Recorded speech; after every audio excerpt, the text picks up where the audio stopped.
नमस्कार, आप देख रहे हैं नेक्स्ट 9 न्यूज। मैं तुषार आपके साथ। 2024 के लोकसभा चुनाव अवसर पर है और यूपी यहां पर एक बहुत ही महत्वपूर्ण भूमिका जो है वो निभाता है, क्योंकि यूपी और बिहार जिसको चाहे उसको केंद्र में बिठा सकते हैं और उसकी सरकार बनवा सकते हैं। यूपी से ही केंद्र की राजनीति का जो सफर है वो तय होता है और इसी के चलते भारतीय जनता पार्टी ने यूपी में जो तैयारियां हैं वो शुरू कर दी है। आपको बता दें कि 2024 के पहले ही जो ओम प्रकाश राजभर हैं उन्होंने योगी आदित्यनाथ से मीटिंग की है। अब कयास ये लगाए जा रहे हैं कि आने वाले समय में जो चुनाव है वो गठबंधन में लड़े जा सकते हैं। आपको बता दें कि बंद कमरे में जो ये बैठक है वो की गई और सीएम से उनकी मुलाकात हुई, जिसके बाद सीएम ने उन्हें लखनऊ आके मिलने के लिए भी कहा। दरअसल सीएम योगी आदित्यनाथ 2 दिन के वाराणसी दौरे पर थे जब उनसे मुलाकात हुई और आगे के चुनावों को लेकर ये बातें की गई। अब कयास ये लगाए जा रहे हैं कि जो ओपी राजभर हैं वो अब गठबंधन में आ सकते हैं, यानी कि एनडीए का हिस्सा बन सकते हैं। लेकिन आपको बता दें कि जब कुछ समय पहले हमारे चैनल के पत्रकार ने जब ओपी राजभर का इंटरव्यू लिया और उनसे बात की, तब उनका कहना कुछ और ही था। उन्होंने ईडी सीबीआई को लेकर सवाल उठाए थे, उन्होंने भाजपा को लेकर सवाल उठाए थे, उन्होंने ये भी कहा था कि एक तरफ जो महागठबंधन विपक्ष का बन रहा है मैं उसके साथ हूं, अगर ये सभी नेता एक साथ इकट्ठे होकर मंच पर आते हैं तो मैं 2 घंटे पहले वहां पर खड़ा मिलूंगा। लेकिन आज जिस तरीके की खबरें सामने आ रही हैं कि ओपी राजभर और सीएम योगी आदित्यनाथ की जो बैठक हुई है उससे अब गठबंधन की राजनीति कहीं ना कहीं दिखती हुई नजर आ रही है। आपको बता दें कि यूपी में बीजेपी और सुभाषपा के बीच नजदीकियां लगातार बढ़ती जा रही है। सुभाषपा के अध्यक्ष ओम प्रकाश राजभर ने बनारस में सीएम योगी आदित्यनाथ से मुलाकात की। दोनों की मुलाकात वाराणसी के सर्किट हाउस में हुई।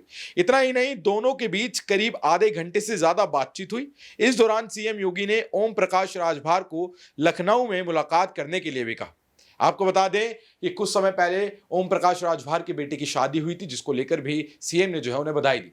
लेकिन एक तरफ जहां पहले वो हमारे चैनल के पत्रकार से इस तरह की बातें कर रहे थे जिसमें वो साफ उनके बातों से ये पता चल रहा था कि जिसमें वो साफ भाजपा के खिलाफ हैं, लेकिन अब जिस तरीके से वो सामने आए हैं, गठबंधन कर रहे हैं, ये अपने आप में एक सवाल उठाता है। चलिए आपको वो इंटरव्यू दिखाते हैं जिसमें वो भाजपा को लेकर बात कर रहे हैं, ईडी को लेकर बात कर रहे हैं, सीबीआई को लेकर बात कर रहे हैं और महागठबंधन को लेकर बात कर रहे हैं।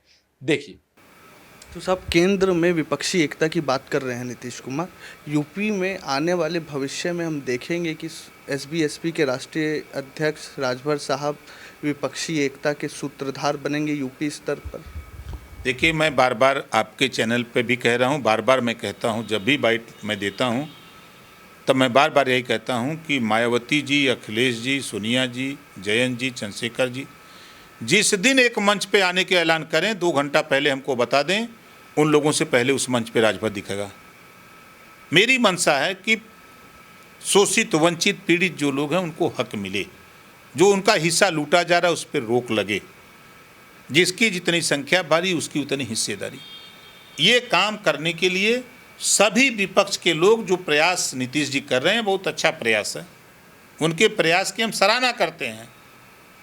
लेकिन अखिलेश जी को भी हम आपके माध्यम से, वो मानते तो सलाह है नहीं, किसी की सलाह नहीं मानते, वो बहुत विद्वान हैं। वोट वाले नेता को जिसके पास रजिस्टर्ड 12.5% वोट उत्तर प्रदेश में है, मायावती जी से नहीं मिलेंगे, पता नहीं क्या है। दलित प्रेम जगेगा। हम बोलते हैं तो विरोध लगता है। दलित प्रेम अगर है तो दलित नेता को अपने साथ क्यों नहीं ले लेते?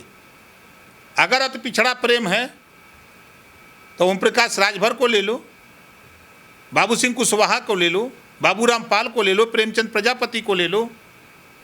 ये जो छोटी छोटी पार्टियां बना करके 2 जिला, 4 जिला, 5 जिला का नेतृत्व कर रहे हैं, 10 जिला, कोई 20 जिला, कोई 50 जिला, कोई 75 जिला कर रहा है, तो सब लोग इकट्ठा क्यों नहीं हो जाते हो?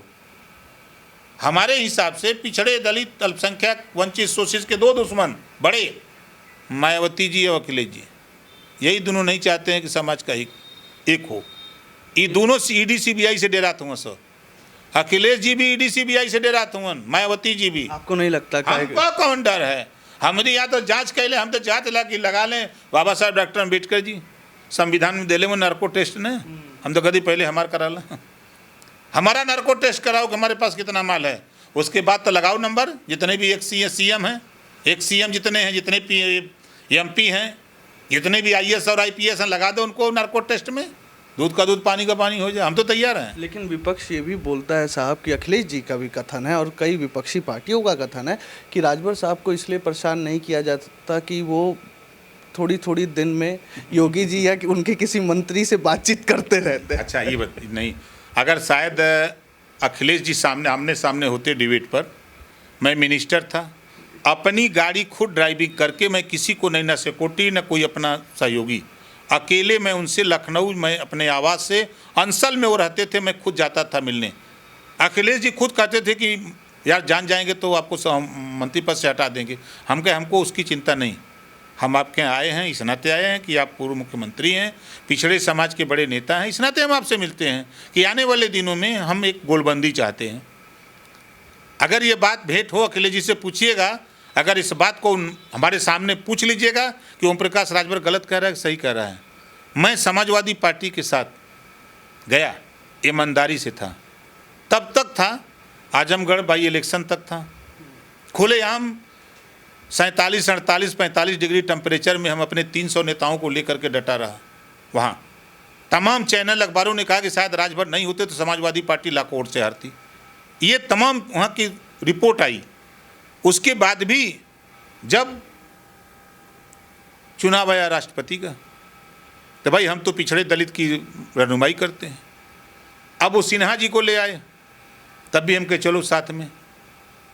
अब उनको लगा कि राजभर जी को इधर मत ले आइए, इनको हटाइए। तो हटाने के लिए उन्होंने हमको बुलवाया कि भाई आप अपने सभी विधायकों को बुलाओ, मीटिंग करो और एक बैठक होगी। हमने बुलाया, दूसरे दिन फिर अखिलेश जी का फ़ोन आया कि नहीं मीटिंग कैंसिल, और 4 बजे फिर आ गए सिन्हा जी। मीटिंग हुई, प्रेस वार्ता हो गई, प्रत्याशी घोषित। अखिलेश जी हमसे उठवा के लिए नहीं कह रहे हैं। तब तक अमित शाह जी का फ़ोन आ गया, योगी जी का फ़ोन आ गया, सुरेश खन्ना जी का फ़ोन आ गया कि भाई महामहिम राष्ट्रपति महोदया द्रौपदी मुर्मू जी आ रही हैं।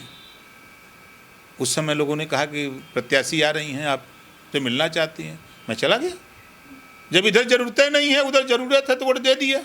लेकिन कभी कभी तो दयाशंकर पांडे जी भी तो आ जाते हैं ना सुबह सुबह चाय पीना। दयाशंकर सिंह, हाँ पिलाते हैं, अभी कहेंगे तो बुला लेंगे। और दिक्कत नहीं हो जाता अखिलेश जी को फिर इस सब क्यों दिक्कत है? वो करें तो रासलीला, हम करें तो हमारा करैक्टर ढीला। आप जाओगे, बैठोगे, गुलदस्ता लेकर के योगी जी से मिल लोगे, फोटो दिखा दें हम। नहीं है हमारे बीच में नेता। वो तो शिष्टाचार मुलाकात है ना, आपका तो अंदर खाने वाला वो बोलते हम उड़ी काटते हैं उनका। ये हमारा अंदर खाने वाली मुलाकात। नहीं, ये शिष्टाचार। देखिए, हम ब्रजेश पाठक जी से क्यों मिलते हैं? हम बसपा में थे तो वो भी बसपा में थे, वो बीजेपी में आए तो हम पार्टी बना लिए, समझौता हुआ तो वो भी मंत्री बने, हम भी मंत्री बने। आज वो उनकी सरकार है, वो मिनिस्टर हैं, हम विधायक हैं, हम अपनी पार्टी के विधायक दल के नेता हैं। अब आप बताओ, अगर हमको किसी मरीज को भर्ती कराना अगर नहीं हो रहा है तो हम किससे कहने जाए? अखिलेश से, मायावती जी से, हम सोनिया से कहें?